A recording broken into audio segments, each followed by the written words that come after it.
আশা করছি সবাই ভালো আছো। অনেকদিন পর ভিডিও নিয়ে আসলাম। মাঝখানে কিছু ব্যস্ততা ছিল এবং অন্য আরেকটি কোর্স নিয়ে কাজ করছিলাম, যার কারণে ভিডিও আসলে করা হয়নি। তো যাই হোক, আমরা এই পর্যন্ত করেছিলাম। আমি জাস্ট ব্যাকগ্রাউন্ডটাকে একটু কালারফুল করেছি, এটা আসলে তেমন ম্যান্ডেটরি কিছু না। এটা তোমরা করতে যাও না, এটা একটু ঝামেলা আছে করতে গেলে। তো যাই হোক, আমরা মূলত এই পর্যন্ত দেখেছিলাম গত পর্বে। আমরা আজকে সরাসরি প্রোগ্রামিং না করে প্রোগ্রামিং রিলেটেড কিছু থিওরি নিয়ে আসলে কথা বলা দরকার। আমি শুধু কোড করে গেলাম, তোমরা শুধু প্র্যাকটিস করে গেলে, অ্যাকচুয়াল নলেজটা সেটা তোমাদের থাকলো না, এটা আসলে হয় না। ট্রেন করা আর শিক্ষিত হওয়া এক বিষয় নাই, কথাটা তোমরা হয়তো বা শুনে থাকবা। তো সেই ক্ষেত্রে আমরা যেটা করব সেটা হচ্ছে আমরা একটু কম্পিউটারের ইন্টারনাল যে কোনো ডিজিটাল ডিভাইসে ইন্টারনাল ইনফ্রাস্ট্রাকচার নিয়ে কথা বলবো। তো সেই ক্ষেত্রে তিনটা পার্ট থাকে, একটা হচ্ছে ইনপুট ইউনিট, আরেকটা হচ্ছে সিপিইউ, সেন্ট্রাল প্রসেসিং ইউনিট আমরা বলে থাকি। এরপর আরেকটা হচ্ছে আউটপুট ইউনিট। তো এটা হচ্ছে আউটপুট ইউনিট আর এটা হচ্ছে ইনপুট ইউনিট। আচ্ছা, আমরা 1 2 না লিখে ইনপুট যদিও লেখা আছে।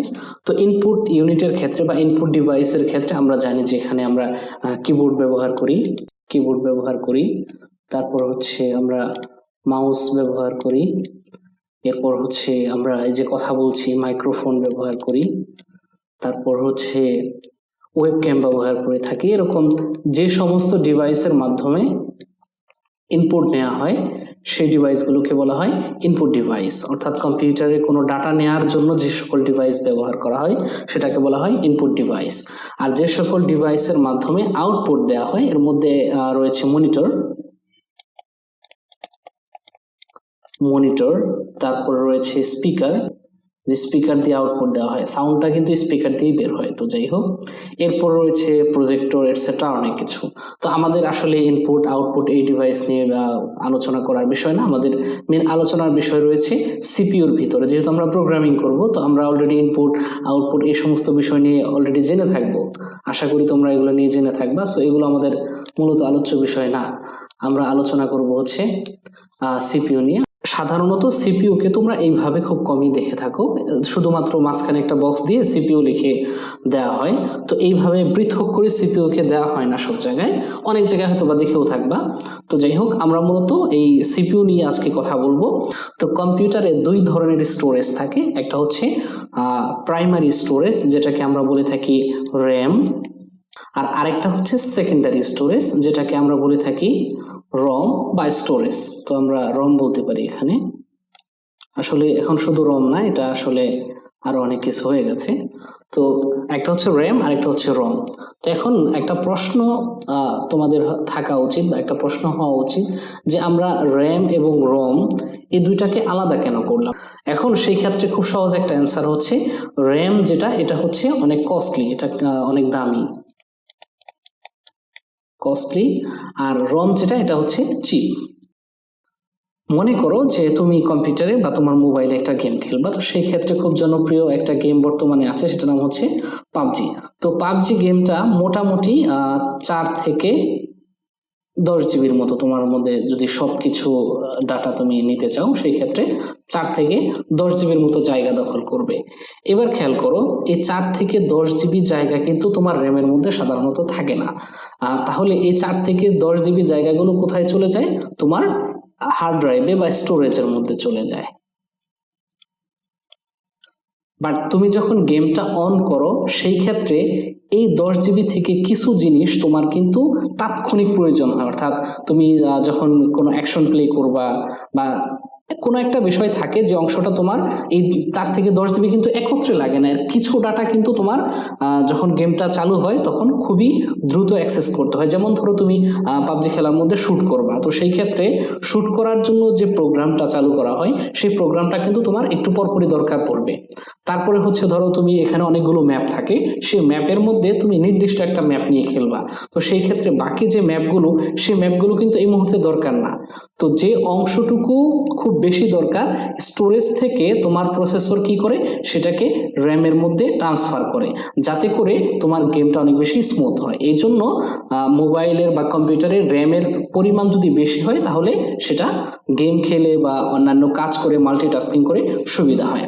তো আমরা মূলত এখানে প্রোগ্রামিং এর মধ্যে এত বড় কিছু কেন নিয়ে আসতেছি, আসলে তোমাদের বোঝানোর জন্যই এক্সাম্পল গুলো দেয়া। যদি তোমাদের কাছে জটিল মনে হয় তাহলে বলবা, আমি চেষ্টা করবো আরো সহজ এক্সাম্পল দেওয়া সম্ভব হয় কিনা। আমরা সাধারণত যখন প্রোগ্রামিং করি তখন আমরা উপাত্ত নিয়ে কাজ করি। তো উপাত্ত সাধারণত দুই ধরনের হয়ে থাকে, হয়তো সেগুলো নাম্বার হবে, যেমন ধরো 1, 2, 3 অথবা 1.5, তারপরে হচ্ছে 3.9, অথবা সেগুলো অক্ষর হবে বা লেটার হবে, সেই ক্ষেত্রে L, M, O, অথবা সেটা নাম হতে পারে, যেমন হচ্ছে তোমার ধরো আমার নামই দিলাম অনেক, তারপরে হচ্ছে আর অনেক কিছু হতে পারে, যাই হোক। তো সাধারণত এই উপাত্তগুলোর বাইরে কিন্তু আমাদের কোনো কাজ নেই, আমরা এই উপাত্তগুলো দিয়ে মূলত কম্পিউটারে প্রোগ্রামগুলো করে থাকব। তো সেই ক্ষেত্রে হয়তো বা নাম্বার অথবা লেটার। তো এবার আমি যখন প্রোগ্রাম চালু করব, খেয়াল করো, তুমি যখন একটা গেম ওপেন করো সেটা কিন্তু কয়েক সেকেন্ড সময় নেয়। তো এই কয়েক সেকেন্ড সময় কেন নেয়, সেটা হচ্ছে সে তোমার র্যামের মধ্যে তার অংশগুলো, সে যে ডাটাগুলো নিয়ে কাজ করবে সেই ডাটাগুলো ট্রান্সফার করে নিয়ে আসে, যাতে করে সে অংশটুকু খুব সহজে প্রসেস করা যায়। সুতরাং আমরা যখন প্রোগ্রামিং করব আমাদেরও কি করতে হবে, আগে থেকেই কম্পিউটারের সেই অংশটুকু, র্যামের মধ্যে সেই অংশটুকু বলে দিতে হবে যে আমি এই জায়গাটুকু লাগবে, আমার এই প্রোগ্রামটা চালু করার জন্য এই জায়গাটুকু লাগবে। এটাকে বলা হয় ইনিশিয়ালাইজেশন।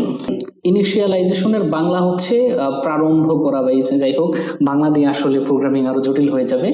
আশা করি ইনিশিয়ালাইজেশন কথাটার মানে তোমরা সবাই জানো। তো ইনিশিয়ালাইজেশন করা মানে হচ্ছে আমি যে কম্পিউটারের মেমোরি থেকে কতটুকু জায়গা নেব সেটা কম্পিউটারকে আগে বলে দেয়া। কেননা তুমি ধরো প্রোগ্রামটা রান করলা, বাট এই ফাঁক দিয়ে আরো কিছু প্রোগ্রাম এসে তোমার র্যাম থেকে সব জায়গাটুকু কি করেছে, নিয়ে নিয়েছে। তখন তুমি প্রোগ্রাম যখন রান করবা তখন সেটা মেমোরি এরর বা বিভিন্ন ধরনের এরর দেখা দেবে। এই জন্য যে কোনো প্রোগ্রামিং এর ক্ষেত্রে তুমি আস্তে আস্তে যখন আরো বড় প্রোগ্রামার হবা তখন আরো ভালো করে বুঝতে পারবা, যে কোনো প্রোগ্রামিং এর ক্ষেত্রে প্রথমেই র্যাম থেকে, অর্থাৎ আমার স্টোরেজকে, আমি কতটুকু স্টোরেজ ব্যবহার করব সেটা নির্দিষ্ট করে নেওয়া। তো আমরা সামনে আরো এটা নিয়ে ক্লাস নিব যে কোনটায় কতটুকু জায়গা নেই, বাট আমরা আজকে এতটুকু জটিলে যাব না। র্যামের মধ্যে ছোট ছোট করে আসলে অনেক বড় অনেকগুলো বক্স থাকে। তো আমরা যদি এটা ছোট করে একটা স্কেল এখানে আঁকতে চাই, যদিও এটা যাচ্ছে তাই অবস্থা হয়েছে, তো আমরা ধরে নিলাম এখানে ছোট ছোট কি আছে, অংশ আছে। এরকম ছোট ছোট বক্স আকারে মূলত থাকে, যেগুলো আমরা ওই যে মেগাবাইট বলে থাকি বা কিলোবাইট বলে থাকি, অ্যাকচুয়ালি সেগুলো আসলে বাইট আকারে থাকে। অর্থাৎ তুমি যে গিগাবাইট বলো সেটা হচ্ছে 1 বিলিয়ন বাইটে 1 গিগাবাইট। তাহলে তোমার 4 GB র্যাম মানে হচ্ছে 4 বিলিয়ন বক্স আছে তোমার সেই র্যামের মধ্যে। 4 বিলিয়ন বক্সের মধ্যে তুমি কি করতে পারবা, ইনফরমেশন রাখতে পারবা। তো ধরো আমরা একটা ছোট্ট গাণিতিক সমস্যার সমাধান করব।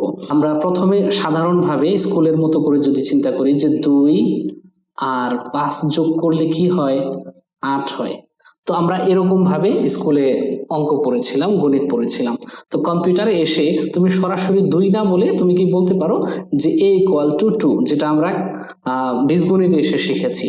তারপরে হচ্ছে b = 5 এবং c = a + b। তো এখন এই কাজটা যখন আমি কম্পিউটারে করতে যাব তখন আমার কম্পিউটারকে আগেই বলে দিতে হবে যে আমি কিন্তু এখানে কাকে বসাতে চাই, এ কে বসাতে চাই। তারপরে হচ্ছে বি, এটা আমি বি কাকে, এখানে কি বসাতে চাই, বি কে বসাতে চাই। এরপরে হচ্ছে এ এবং বি কে যখন যোগ করব, এই দুটাকে যোগ করার পর সেই মানটা এসে কোথায় বসবে, সিতে বসবে। তোমাকে আগে কি করতে হবে, ইনিশিয়ালাইজ করতে হবে। তো ইনিশিয়ালাইজ কাকে করবা, তো আমরা বীজগণিত থেকে শিখেছিলাম এগুলোকে বলা হয় চলক, বাংলাতে বলা হয় চলক, আর ইংরেজিতে বলা হয় ভেরিয়েবল। চলক মানে যেটা চলে, চলমান অবস্থায় কিন্তু প্রত্যেকে পরিবর্তন হয়, যেটা আমরা পদার্থবিজ্ঞান থেকে জানি। তো ভেরিয়েবল মানেও কি, পরিবর্তনশীল। সুতরাং আমরা বলতে পারি যে ভেরিয়েবল ইনিশিয়ালাইজেশন হচ্ছে পরিবর্তনশীল চলককে নির্ধারণ করে দেয়া। সুতরাং আমরা আগামী পর্বে এর প্রোগ্রামিং যে রূপটা রয়েছে সেটা আমরা দেখব। তো সবাই ভালো থাকো। যদি কোনো অংশ তোমাদের কাছে খুব বেশি জটিল মনে হয় তাহলে আমাকে কমেন্ট করে জানাও, আমি চেষ্টা করব আরো সহজভাবে কিভাবে উপস্থাপন করা যায়। তো ভালো থাকো সবাই, আল্লাহ হাফেজ।